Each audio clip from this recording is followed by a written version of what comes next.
సంవత్సరాల తరబడి government job కోసం వేచి చూస్తున్నారా? కేవలం 8 నెలల్లో మీ కల నెరవేర్చుకోండి. వెంటనే కింది నంబర్స్‌కి కాల్ చేయండి. సార్ నేను ఒక సమస్య ఫేస్ చేస్తున్నాను సార్. అంటే అది సమస్య అనాలో అది ఏమనాలో నాకైతే తెలియటం లేదు సార్. అది నేను ఎవరితో చెప్పుకోలేకపోతున్నాను సార్. ఇంకా ఈ ప్రోగ్రామ్ నేను రెగ్యులర్ గా చూస్తుంటాను. ఎందుకో సార్ నాకు ఇది షేర్ చేయాలి. దీని గురించి ఒక నిర్ణయం తీసుకోవటానికి నాకు ఎవరు నాకు తెలియటం లేదు సార్. ఎందుకంటే మా రిలేటివ్స్ కానీ ఎవరు కూడా నాకు సజెషన్ ఇచ్చే వాళ్ళు ఎవరు కూడా లేరు సార్. అందుకనేసి నేను కాల్ చేశాను సార్. దయచేసి కొంచెం వినడానికి నా కోసం కొంచెం టైం ఇవ్వండి సార్ ప్లీజ్. చెప్పండి అమ్మా వీణా గారు. చెప్పండి, మీ ప్రాబ్లం ఏంటి, అసలు ఏంటి, మీరు ఏం ఎక్స్పెక్ట్ చేస్తున్నారు, అసలు ఏం జరుగుతుంది? మేడం మాది ఒక చిన్న ఫ్యామిలీ మేడం. నేను హస్బెండ్ ఇద్దరు పిల్లలు ఉంటాము. మేము మంచిగా మా ఫ్యామిలీ బాగా జరుగుతుంది. అంటే మా హస్బెండ్ కూడా మంచి ఉద్యోగం చేస్తున్నారు. బాగుండే వాళ్ళ మేడం. ఒక 2 years నుంచి చాలా కష్టాలు పడుతున్నాం మేడం. ఎందుకంటే ఒక సిచ్యువేషన్ ఒకటి మా లైఫ్ లో అనుకోకుండా ఒకటి జరిగింది మేడం. అదేంటంటే మా హస్బెండ్ కు రెండు కళ్ళు ఒక యాక్సిడెంట్ లో పోయాయి మేడం.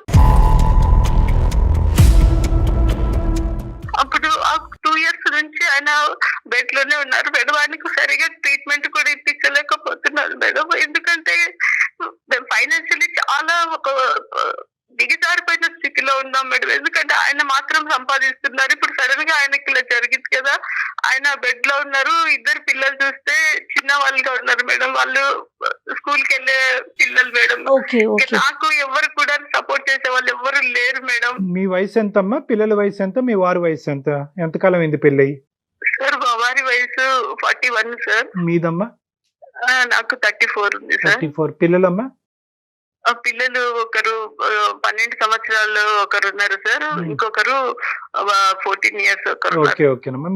మీరు చాలా సంవత్సరాలు బట్టి బెంగళూరులోనే సెటిల్ అయ్యి ఉన్నారు. మీరు చదువుకున్నారా వీణా గారు? నేను చదువుకున్నాను సార్. నేను డిగ్రీ చేశాను సార్. కానీ ఎక్కడ నేను జాబ్ అయితే నేను చేయలేదు సార్. చేసే అవసరం నాకు రాలేదు సార్. అతనే చేసేవారు. అంటే పిల్లలు కరెక్ట్ గా వయసుకు వచ్చి ఉన్నారు.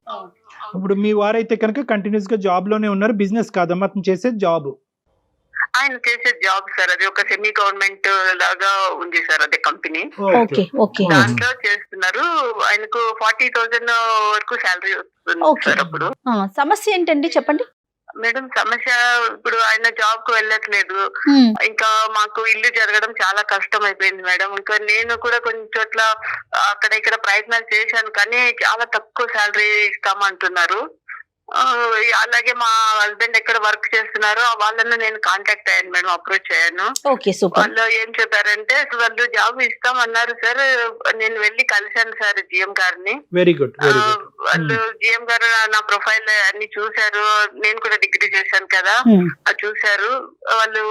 ఓకే మేము మీ ఫ్యామిలీకి మేము సపోర్ట్ ఇస్తాము, మీకు జాబ్ ఇస్తాము అనేసి వాళ్ళు ఒప్పుకున్నారు సార్. వాళ్ళు శాలరీ అమ్మా శాలరీ మాట్లాడారా? సార్ శాలరీ కూడా ఒప్పుకున్నారు సార్. అంటే నా స్కిల్స్ అవే వాళ్ళు ఇంటర్వ్యూ చేశారు సార్. వాళ్ళకు నచ్చినారు. అంటే నా పర్ఫార్మెన్స్ వాళ్ళకి నచ్చింది సార్.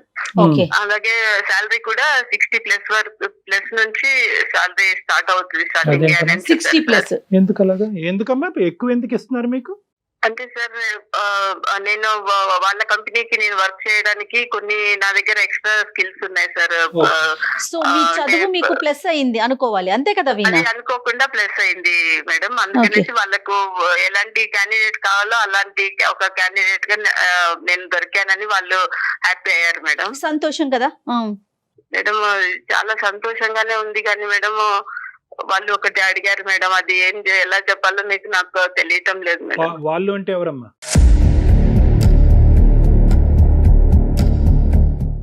అదే మేనేజ్మెంట్ జిఎం గారు అండి.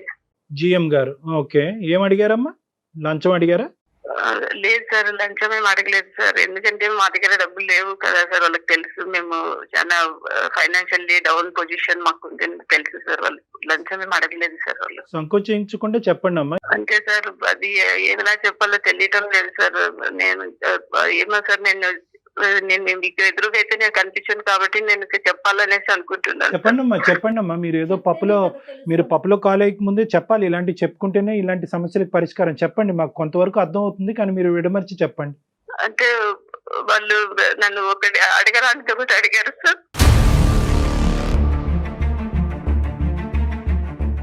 ఒక కమిట్మెంట్ అడుగుతున్నారు సార్.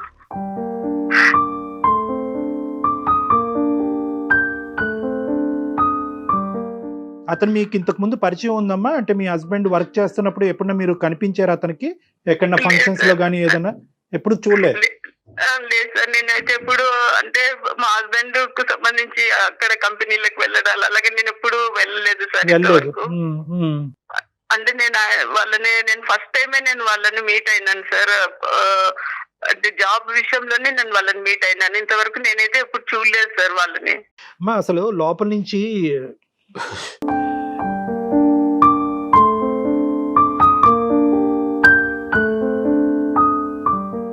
ఒక రగిలిపోతుందమ్మా కోపం. అసలే ఒక బాధలో ఉండి భర్తని ఆల్మోస్ట్ పోగొట్టుకుని అతను మంచం మీద పడి ఉండేటటువంటి ఒక స్త్రీ నుంచి ఒక వ్యక్తి ఇలాంటిది కోరాడు అంటే కనుక నాకేమన్నాలో కూడా అర్థం కావట్లేదమ్మా. కానీ ఫస్ట్ టైమే మీరు కలుస్తూనే ఇది అడిగాడా? నీకు జాబ్ ఇస్తున్నాను కాబట్టి నువ్వు నాకు ఇది చేయాలని డైరెక్ట్ గా అడిగేశాడా? లేదు సార్, ఫస్ట్ నేను వెళ్ళినప్పుడు నాతో మంచిగా మాట్లాడారు. మీకు జాబ్ ఇస్తున్నాము, ఇలాగే 60,000 మీకు శాలరీ ఉంటది అన్ని చెప్పారు సార్. నేను సంతోషంగా నేను ఇంటికి వచ్చేసి మా వారికి పిల్లలకు కూడా చెప్పాను సార్. వాళ్ళు కూడా చాలా హ్యాపీ అయ్యారు సార్. దేవుడు మనల్ని వదలలేదు, మనం ఇంకా హ్యాపీగా ఉంటాము అనేసి చాలా హ్యాపీ అయ్యారు సార్. తర్వాత మళ్ళీ కాల్ వచ్చింది సార్, ఒకసారి వచ్చి మీరు ఆఫీస్ కు కలవండి అనేసి. నేను మళ్ళీ ఆఫీస్ దగ్గరికి వెళ్ళాను సార్. మీ సర్టిఫికేట్ తీసుకొని రండి అన్నారు. తీసుకొని వెళ్ళాను సార్. తీసుకొని వెళ్ళినప్పుడు అప్పుడు ఆ టైంలో ఆయన చెప్పారు, మీకు ఉద్యోగం ఇస్తున్నాము, మళ్ళీ మీరు మమ్మల్ని సంతోష పెట్టరా అని అన్నారు సార్. నాకైతే అర్థం కాలేదు ఏం అడుగుతున్నారు.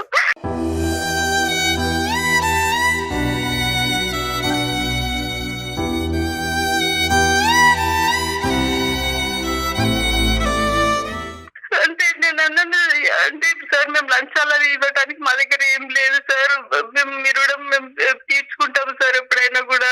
ఇప్పుడు ప్రస్తుతం మమ్మల్ని మీరు ఆదుకోండి సార్, లంచం అయితే మేము ఇవ్వలేము సార్ అని అన్నాను సార్. అంటే ఆయన అన్నాను, మేము లంచం అడగడం లేదు, ఒక కమిట్మెంట్ అడుగుతున్నాము, మీకు అర్థమైంది అనుకుంటాను అని చెప్పారు సార్.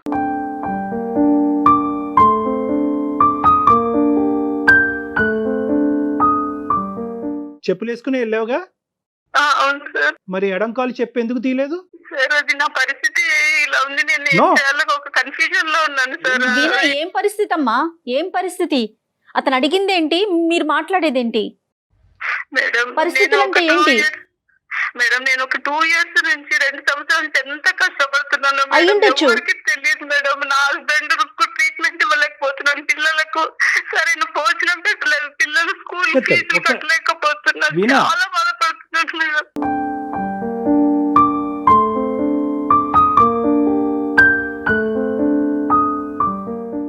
మీ డిసిజన్ మీ చేతిలోనే ఉంది. మీకు ఇష్టమైతేనే మీరు ఈ జాబ్ కూడా మీకు ఇష్టపూర్వకంగా మేము ఇస్తాము, లేకపోతే ఇంకా మీకంటే మంచి క్వాలిఫైడ్ ఉన్నటువంటి లేడీస్ వాళ్ళంతా రెడీగా ఉన్నారు, వాళ్ళకి వెళ్ళిపోతుంది. చూడండి, ఆలోచించుకోండి, మీ ఇష్టము. మేమైతే మాకు కావాల్సింది మేము చెప్పినాము, అది మీ పర్సనల్, మీరు ఆలోచించుకొని మీకు ఉద్యోగం కావాలంటే మీరు ఒక డేట్ మేము ఇస్తాము, ఆ డేట్ కు మీరు మా దగ్గరికి వచ్చేసేయాలి అని చెప్పారు మేడం. తర్వాత ఇంకా నేను చాలా ఆలోచించాను సార్. నేను టైం తీసుకున్నాను, ఒక వారం రోజుల నుంచి ఆలోచిస్తున్నాను. 10 days అయిపోతా ఉంది ఆలోచిస్తున్నాను. వాళ్ళు నన్ను ఇంకా నెక్స్ట్ మంత్ 1st నుంచి వచ్చి జాయిన్ అవ్వాలి సార్ జాబ్ కు అని చెప్పారు. సారీ వీణా, నీకు అడ్డుపడుతున్నానమ్మా, తప్పుగా అనుకోవద్దు. ఆలోచించటం అంటే ఏంటమ్మా? అంటే ఉద్యోగం తీసుకుని ఆడు కమిట్మెంట్కి అగ్రి అవ్వాలనా, లేదంటే మర్నాడు వెళ్ళి చెప్పించుకుని కొట్టాలనా, లేదంటే వాడితో ఎటువంటి కమ్యూనికేట్ చేయకుండా ఇంకోటి ఏదో నీ స్థాయికి నీ డిగ్రీకి తగ్గట్టు 20,000 వచ్చినా చాలు అనేటటువంటి ఉద్యోగానికి పోవాలన్నా? ఆలోచించడం అంటే ఆ 10 రోజుల పాటు ఏం ఆలోచించావు నాకు ఒక్కసారి చెప్పు. సార్ నేను ఏం ఆలోచించానంటే, ఇప్పుడు నేను ఉండే పరిస్థితుల్లో నాకు 10,000 ఒక 20,000 అలాంటి శాలరీస్ అలాంటి జీతం అయితే నాకు సరిపోదు సార్. ఎందుకంటే మా వారికి పెద్ద ట్రీట్మెంట్ ఉంది సార్, 2 కాళ్ళు లేవు కాబట్టి. నీ వ్యక్తిత్వానికి ఎంత వెలకడతావమ్మా? వీణా ఒక్క నిమిషం, నీ వ్యక్తిత్వానికి, నీ పర్సనల్ ఇంటిగ్రిటీకి, ఒక స్త్రీకి ఉండేటటువంటి గౌరవప్రదమైనటువంటి ఒక స్థానానికి, ఒక తల్లికి ఉండేటటువంటి పొజిషన్కి, గౌరవనీయులైనటువంటి ఒక భార్యగా ఉండేటటువంటి పొజిషన్కి ఎంత వెలకడదాం? 20,000, 30,000, 1,00,000 రూపాయల, 2 లక్షల?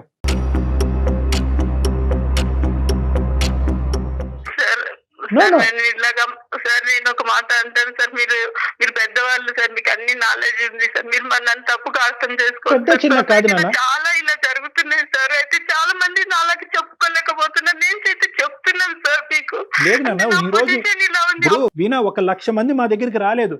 మా దగ్గరకు వచ్చినటువంటి ఆ 1,00,000 మందిలో ఒక స్త్రీ వీణ అనేటటువంటి వ్యక్తిని వచ్చినప్పుడు ఆ అమ్మాయి యొక్క అమాయకత్వం లేదంటే ఇమోషన్స్ లో తీసుకునేటటువంటి నిర్ణయాన్ని కడిగి పారేయవలసినటువంటి బాధ్యత మా మీద ఉంది. కాబట్టి నేను నీతో ఇంత గట్టిగా మాట్లాడుతున్నాను. 10 రోజుల పాటు ఆలోచించిన వీణ ఏ నిర్ణయం తీసుకున్నది చెప్పండి. సార్ నేను చెప్తున్నాను సార్, మీరు సార్ నన్ను ఎలాగ అనుకుంటారో, నేను ఒక చెడ్డదాన్ని అనుకుంటారో, ఏమనుకుంటారో మరి నాకైతే తెలియదు సార్. నేనైతే నా కుటుంబం కోసం చేయాలనుకుంటున్నాను సార్. నా కుటుంబం, నా భర్త మమ్మల్ని ఎంతగానో ప్రేమించిన మా భర్త ఈ రోజు మంచంలో ఉన్నాడు, ఆయనను చూసుకోవాల్సిన బాధ్యత నాకుంది సార్. అమ్మ, నీ గురించి ఏమనుకుంటాం అనేటటువంటి మ్యాటర్ తీసి పక్కన పెట్టండి. మీరు తీసుకున్న నిర్ణయం ఏంటో ఒకసారి చెప్పండి. అవిటితనంతో బాధపడుతున్న నీ భర్త నీ గురించి ఏమనుకుంటాడు అనేది తర్వాత సబ్జెక్టు.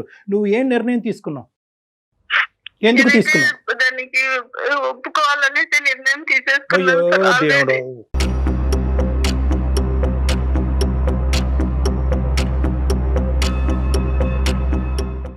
మరి ఇలాంటప్పుడు మరి మాకెందుకు కాల్ చేసావమ్మా వీణ? మెయిల్ ఎందుకు పెట్టారు మీరు? అంటే మీరు చేసేదాన్ని ప్రోత్సహించాలని చేశారా? ఓకే అమ్మా, వెరీ గుడ్, కంగ్రాట్స్ అని చెప్పేసి డాక్టర్ గారు నేను చెప్తాను అనుకున్నారా?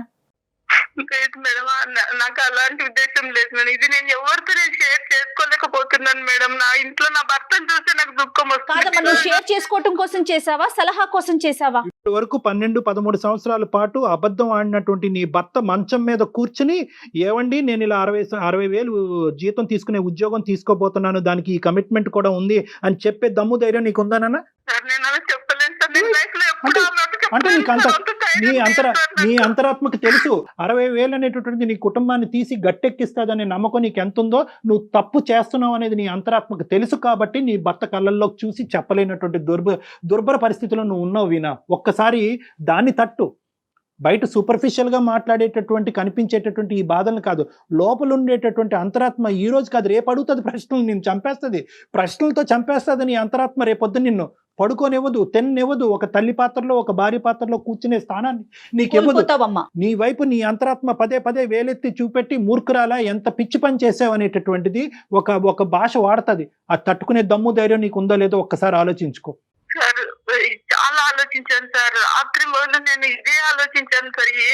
నేను ఏం చేస్తున్నాను ఈ 10 రోజులు నాకు తెలియలేదు సార్. 2 సంవత్సరాల పాటు ఇల్లు ఎలా గడిచింది సార్? చాలా ఘోరంగా గడిచింది సార్. ఎక్కడెక్కడో అప్పులు తీసుకున్నాం సార్. ఆ అప్పుల వాళ్ళకి ఇప్పుడు అప్పులు కూడా కట్టలేని స్థితిలో ఉన్నాము. వాళ్ళు వచ్చి ఒకటే గొడవలు చేస్తున్నారు సార్. దీనికోసమే సార్ నాకు కేవలం నా శరీరాన్ని నేను చూసుకోవడం లేదు సార్. నా శరీరం మలినం అయిపోతుంది. నా ఫ్యామిలీ ముఖం చూసి నేను ఇలా చేస్తున్నాను సార్.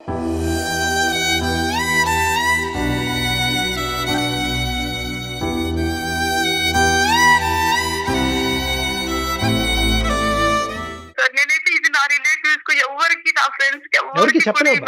చెప్పలేవు, చెప్పేటటువంటి పరిస్థితి కాదు, చెప్పగలిగేటటువంటి సమాజంలో మనం లేము, చెప్పేటటువంటి వ్యక్తిత్వం నీది కాదు కాబట్టి చెప్పలేవు. అది మనకు తెలుసు. That is a different story. కానీ ఈరోజు నా కుటుంబం గురించి నా పిల్లలు నా భర్త గురించి అంటున్నావు కదా, రేపొద్దున వాళ్ళే చీకొట్టే పరిస్థితి వస్తే కనుక తట్టుకోగలవా? కేవలం డబ్బులు ఒకటేనా ఇక్కడ సమస్య? అప్పులు తీర్చడం ఒకటేనా ఇక్కడ సమస్య? ఈ డబ్బులు కావాలి, అప్పులు తీర్చాలి అనేటటువంటి దారి ఇది ఒకటేనా దారి?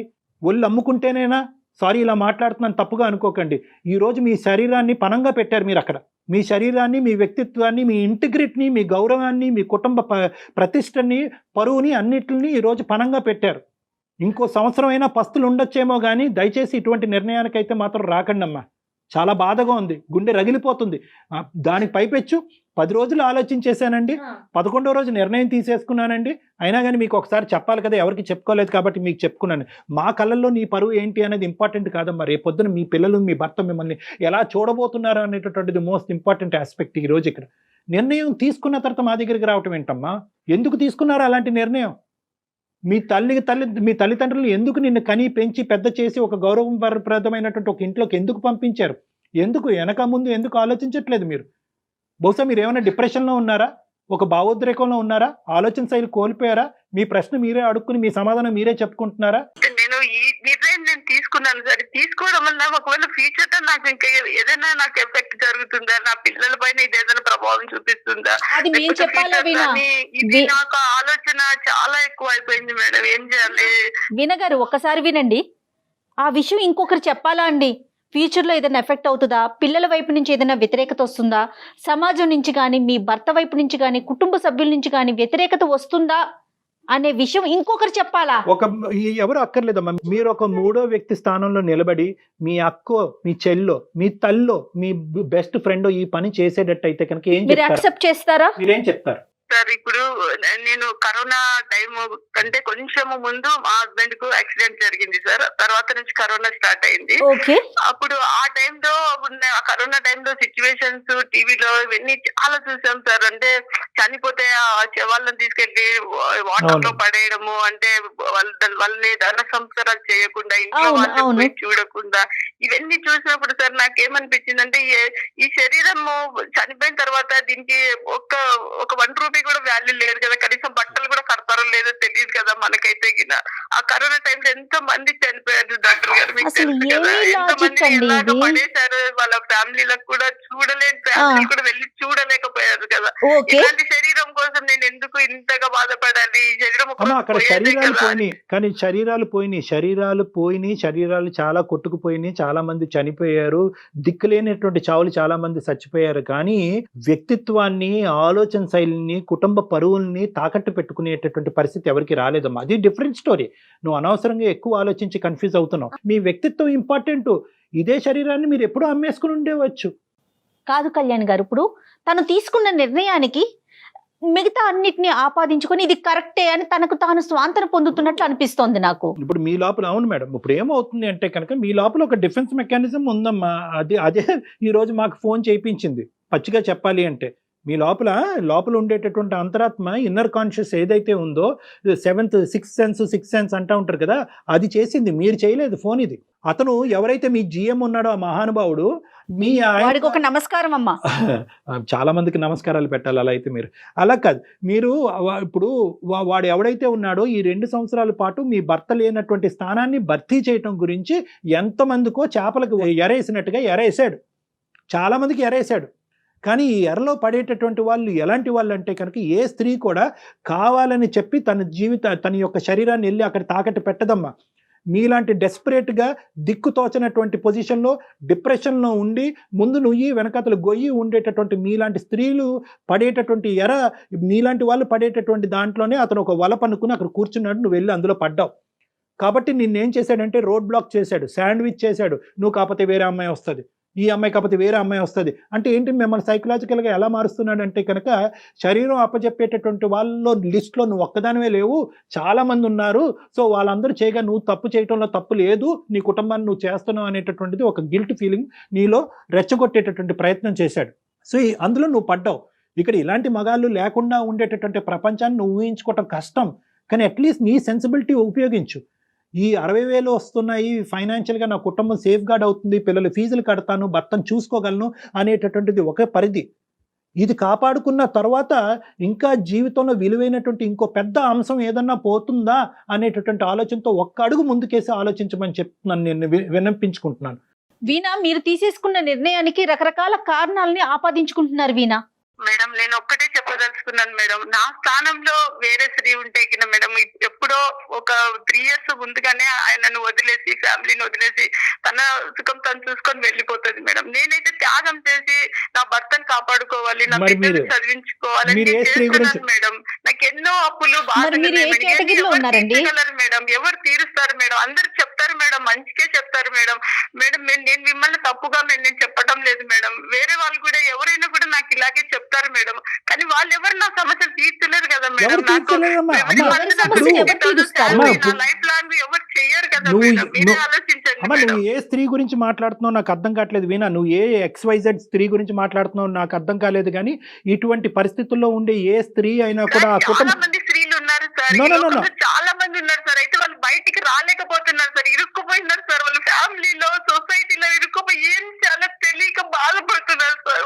బయట ఇలాంటి చోళలు చెప్పుకోలేరు సార్. నేను ధైర్యం చేసి ముందుకు వచ్చినాను సార్, ఎందుకంటే నాకు మీ సలహా కావాలని తెలుసు సార్. నేను తీసుకొని వచ్చాను సార్. నిజంగా మేము ఒక్క నిమిషం నాకు అనిపించడం లేదు సార్. నాన్న నీ మీద మేము కోప్పడట్లేదు, నీ మీద మేమే కక్ష తీర్చుకోవట్లేదు. నువ్వంటే మాకు ఇప్పటికీ కూడా బాధగా ఉంది. నువ్వు అనుభవించేటటువంటి పరిస్థితుల మీద మాకు సానుభూతిగా ఉంది. నువ్వు ఎక్కడ వెళ్ళి ఆ తప్పు చేసేస్తావు అనేటటువంటి భయంతో ఈరోజు మేము ఇలా ఇమోషనల్గా మాట్లాడుతున్నావు. నీ కనువిప్పు కలగటం గురించి, నీ ఆలోచన శైలిని తట్టి లేపటం గురించి మాట్లాడేటటువంటి ప్రయత్నమే కానీ నీ మీద మాకు ఎటువంటి వ్యతిరేకత లేదు. నువ్వు మాకు చెప్పినందుకు థ్యాంక్ యూ.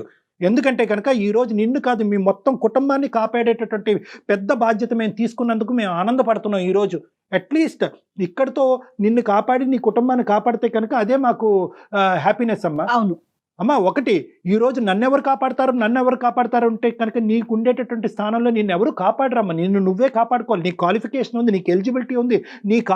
నీ క్వాలిఫికేషన్ చూసి ఆ జిఎం గాడు కళ్ళు బైర్లు గమ్మి నీ 40,000 కాస్త 60,000 చేశాడు. ఇంకో చోట రాదా 40,000 జీతంతో? నీకు ఎన్ని ప్రయత్నాలు చేసావు ఈ 2 సంవత్సరాలతో? ఎన్ని అప్లికేషన్స్ పెట్టావు? ఎన్ని ఇంటర్వ్యూస్ అటెండ్ అయ్యావు?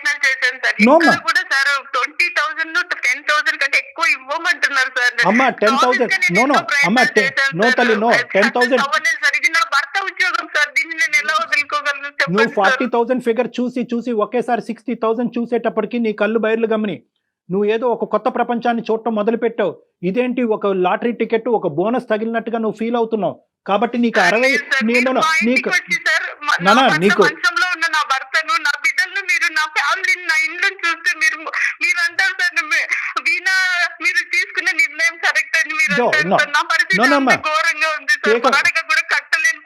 నా పీక మీద కత్తి పెట్టినా నేను చెప్పనమ్మా అది కరెక్ట్ డెసిషన్ అని చెప్పి. నా పీక మీద కత్తి పెట్టినా కూడా నువ్వు తీసుకున్న డెసిషన్ కరెక్ట్ అని చెప్పట్లేదు. ఎందుకంటే దుర్భర పరిస్థితి నీకు ఉంది, నేను అది కాదనట్లేదు. అది నీ బాధ మాకు లేదు కాబట్టి ఈ స్థానంలో కూర్చొని మేము బిగ్గరగా గట్టిగా మాట్లాడుతున్నావు. నువ్వు చూసేటటువంటి వాళ్ళు చాలా మంది అనుకోవచ్చు. But at the end of the day అమ్మ నీకు పరిష్కారం లేదు అని కాదమ్మా. నేను చెప్పేది ఒక 2 నిమిషాలు విను. నీ ఫిక్స్డ్ ఐడియాతో నువ్వు మాట్లాడేటట్టు అయితే కనుక నీ మాటలోనే ఇంకా కొట్టుకుపోతూ ఉంటావు. నువ్వు చాలా ఫిక్స్ అయిపోయావు, అందులోకి ఏదో విధంగా దూరిపోవాలి. నెక్స్ట్ మంత్ 60,000 శాలరీ తీసేసుకుని అప్పులు వాళ్ళని అందరికీ కట్టేసి వాళ్ళని దూరం పెట్టేసేయాలి అనేటటువంటి ఫిక్స్డ్ ఐడియాతో మాట్లాడితే ఇంకా నువ్వు ఎంతమందిని నా ప్రపంచాన్ని మొత్తాన్ని కూడా నీ యొక్క ఆలోచన కన్విన్స్ చేసేది మమ్మల్ని కాదు, నీ మనస్సాక్షిని కన్విన్స్ చేసుకో. నేను మళ్ళీ చెప్తున్నాను, అది రేపొద్దున నీ పిల్లలతో సహా నీ భర్తతో సహా ఎంతో కాలం కూడా ఈ గిల్ట్లో నువ్వు ఇది సీక్రెట్ కింద దాయలేవమ్మా. ఏదో రోజు నీ మనసు విప్పి మాట్లాడుతూ ఇంకోళ్ళ ద్వారానో ఇంకో విధంగానో వాళ్ళకి తెలుస్తుంది. అప్పుడు నీ పరిస్థితి ఏంటి అనేటటువంటిది ఆ మెత్తెక్కి కూడా ఆలోచించు. నేనేమనుకుంటున్నాను సార్, ఇలాంటి పరిస్థితి ఒక రోజు ఒకవేళ వస్తే వాళ్ళు నన్ను తప్పకుండా అర్థం చేసుకుంటారు. కుటుంబం కోసము, మా కోసము, మా తల్లి అర్థం చేసుకోరమ్మా. ఎవరు ఒప్పుకుంటారమ్మా? అమ్మ నువ్వు ఇల్లు ఒళ్ళు శరీరాన్ని అంతా అమ్ముకుని మమ్మల్ని కాపాడినందుకు నువ్వు దేవతమ్మ అని చెప్పి నీ కాళ్ళ మీద పడి పూజిస్తారనుకున్నావు మహాతల్లి? నిన్ను ఏం మాట్లాడుతున్నావు అమ్మ నువ్వు? సార్ వాళ్ళు ఒకవేళ సరే సార్ మీరు అన్నట్టు వాళ్ళు నన్ను యాక్సెప్ట్ చేయకపోయినా పర్వాలేదు సార్, వాళ్ళ కోసం త్యాగం చేస్తారా? నా కుటుంబం కోసం చేసినాను అనేసి ఒకటి నీ బాధ నాకు పూర్తిగా అర్థమైంది. నీకు ఉండేటటువంటి ఏ విధంగా ఎంత బాధని ఎంత శోకాన్ని నువ్వు అనుభవిస్తే కనుక ఈ రోజు ఇక్కడి వరకు దిగజారిపోయి నువ్వు మాట్లాడుతున్నావు అన్నది మాకు అర్థమవుతుంది. కానీ ఒక్కసారి నా మాట విను. ఈరోజు నువ్వేమంటున్నావు, జాబులు వస్తున్నాయండి కానీ ఏదో ఆ 10,000 20,000కి వస్తున్నాయి, ఆ 10,000 20,000తో నేను ఎలా అండి సర్దుకుపోను అనేటటువంటి మాట నువ్వు అంటున్నావు. కానీ ఇక్కడ చాలా ఇంపార్టెంట్ పాయింట్ ఏంటంటే ఆ 20,000 ఈరోజు మాకు 20 లక్షల్లా కనిపిస్తుందమ్మా. నీ 60,000 కంటే, నీ 60,000 కంటే కనుక ఆ 20,000 నీ వ్యక్తిత్వాన్ని, నీ జీవితాన్ని, నీ ప్రపంచాన్ని, నీ లోకాన్ని కాపాడేటటువంటి 20,000. ఆ 20,000 అలా కాపాడుకుంటూ పోతే ఆ ఎక్స్పీరియన్స్ ఉపయోగించుకుంటే కనుక ఒక 6 నెలల తర్వాత వేరే చోట అప్లై చేస్తే 30,000 వస్తుందమ్మా. మేము ప్రపంచాన్ని చూసామమ్మా. ఒకేసారి 30,000ని కాపాడుకుంటూ ఒక 2-3 కోర్సులు చేసుకుంటూ నీ కరికులం బయటని కొద్ది బిల్డప్ చేసుకుంటే 40,000 వస్తాయమ్మా. తర్వాత 60,000 వస్తాయమ్మా. ఒక 2 సంవత్సరాల్లో 1,00,000 వస్తుందమ్మా. ఇది ప్రపంచం.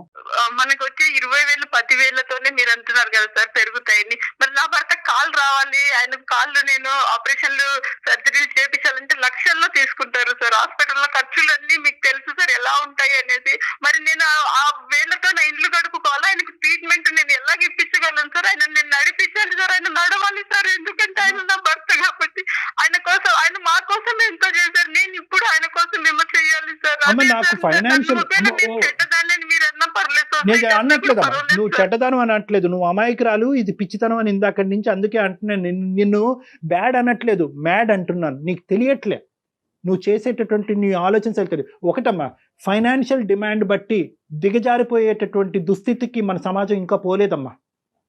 క్యాన్సర్ ఉందనో, కుంటితనం ఉందనో, అవిటితనం ఉందో అని చెప్పి స్త్రీలు వాళ్ళ యొక్క శరీరాన్ని అమ్ముకోవటం మొదలు పెడితే కనుక మన భూమాత మనల్ని క్షమించదమ్మా. దయచేసి కాసేపు కూల్గా ఉండి ఆలోచించడానికి ట్రై చేయి. నీ యొక్క హస్బెండ్కి బహుశా అతని అవిటితనానికి మీకు ఫైనాన్షియల్గా సపోర్ట్ కావాలి అంటే మనం ఏదన్నా ఒక స్క్రోల్ ద్వారానో లేదంటే ఒక ఫోన్ నెంబర్ డిస్ప్లే చేసో ఎవరన్నా కాంట్రిబ్యూటర్స్ ఉంటే కనుక, ఎవరన్నా పెద్ద మనసుతో ఉండే దాతలు ఉంటే కనుక వాళ్ళందరి ద్వారా మనం కాంట్రిబ్యూషన్ తీసుకొచ్చి మీకు హెల్ప్ చేసేటటువంటి ప్రయత్నం చేద్దాం. దానికి వేరే దారులు ఉన్నాయి. సార్ ఇదంతా నిజంగా అవుతుందంటారా సార్? అంటే క్రౌడ్ ఫండింగ్ ఇవన్నీ నేను కరోనా టైంలో అప్పుడంతా నేను వింటున్నాను సార్, కానీ నిజంగా అలాగ హెల్ప్ చేసే వాళ్ళు వస్తారా? డెఫినెట్ గా ఉందమ్మా. ప్రయత్నానికి మించినటువంటిది ఏమీ లేదమ్మా. నీ స్టెప్ నువ్వు తీసుకుపోయేటటువంటి స్టెప్ ముందు పోలిస్తే కనుక ఈ ప్రయత్నాలన్నీ చాలా చిన్న స్టెప్సే. అయితే వీణ ప్రతిదీ ఇలా చిటికేస్తే అయిపోదు, దానికి మన ప్రయత్నం ఉండాలి, పేషెన్స్ ఉండాలి, ఓపిక ఉండాలి. ఇలా తొందరపాటు నిర్ణయాలు తీసుకున్నటువంటి పరిస్థితిలో ఉండాలి. మానసికంగా కుదురుగా ఉండటం అనేది ప్రధానమైనటువంటి అంశం అమ్మా. ఎందుకంటే ఒక సింపుల్ లాజిక్ చెప్తానమ్మా నీకు. ఆ లాజిక్ చెప్పి నిన్ను ఆలోచించుకోమని చెప్పి నిన్ను వదిలేస్తాను. ఇందాక నువ్వు అన్నావు రేపో మాపో నా కుటుంబానికి తెలిస్తే కనుక నన్ను క్షమించి వదిలేస్తారని చెప్పి. అప్పుడు చెప్పేది ఎందుకు? ఇప్పుడు చెప్పు. ఒకసారి మీ హస్బెండ్ అతను పక్కన కూర్చుని ఏమండి ఇలా చేద్దామండి అని అనుకుంటున్నానని ఒక్క మాట చెప్పు. అలా చెప్పలేను సార్. చెప్పలేరు కాబట్టి తప్పు చేస్తున్నారమ్మా. చెప్పలేరు కాబట్టి తప్పు చేస్తున్నారు. నాకైతే లేదు. నో, అది ధైర్యం లేకపోవటం కాదు, మీరు తప్పు చేస్తున్నారు కాబట్టి మీరు చెప్పలేకపోతున్నారు మేడం. అది నా వేలో రైట్ కావచ్చు, కానీ మా హస్బెండ్ వేలో అది తప్పని ఆయన అనుకోవచ్చు కదా సార్. తప్పని అనుకున్నప్పుడు దట్ స్టోరీ ఎండ్స్ దేర్.